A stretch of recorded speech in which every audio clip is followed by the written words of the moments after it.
इतना लगाव आपका जगत से है ना, इतना जगन्नाथ से नहीं। संसार के लिए, संसार को आप बहुत महत्व देते हैं, भगवान को भूल जाते हैं, इसलिए आप दुखी होते हैं। कोई दुखी ही ना हो, यदि इस सत्य को जान ले, आप दुखी क्यों हैं बताइए। आप में से कितने लोग दुखी हैं? हाथ उठा के पहले कंफर्म कराओ। कितने लोग दुखी हैं? किसी ना किसी दुख से कितने लोग दुखी हैं? उठाओ हाथ। जो दुखी हैं वो हाथ उठाएं, या कभी दुख उठाया हो तो हाथ उठाएं। दुखी हैं आप? दुखी हो मैया? तो काहे नहीं उठा रही हो हाथ? दुखी नहीं हो?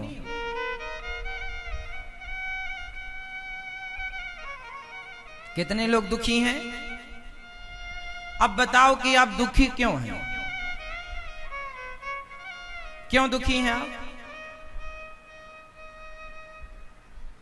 आप दुखी इसलिए हैं क्योंकि आपके मन का नहीं हो रहा है। आपके मन का नहीं हो रहा है।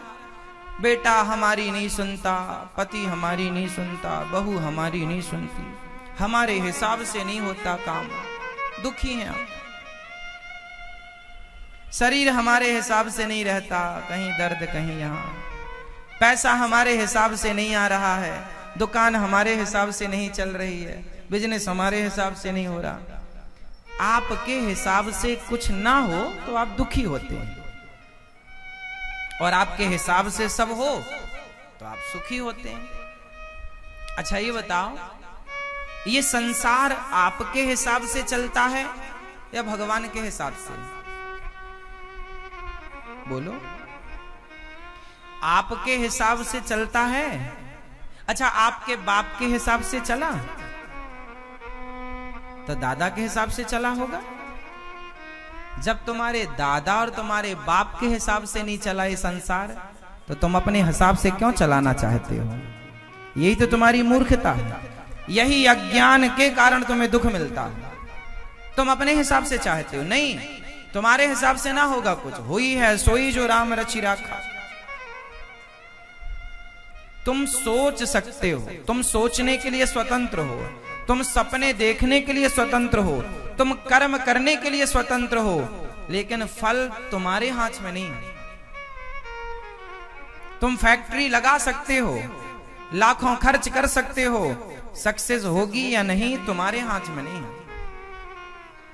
मेहनत तुम्हारे हाथ में है, कर्म तुम्हारे हाथ में है। किसान खेत में बीज बो सकता है, अच्छी खाद पानी डाल सकता है, फसल कितनी आएगी ये किसान के हाथ में नहीं है।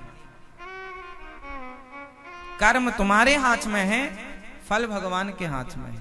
इतना सा सिद्धांत तुम नहीं समझ पाए, इसलिए दुखी हो।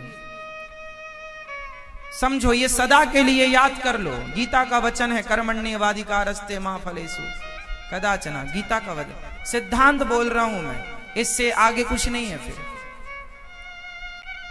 तुम्हारा अधिकार कर्म करने में है, जैसे वो भैया का अधिकार सोने में है, सो गए मस्त।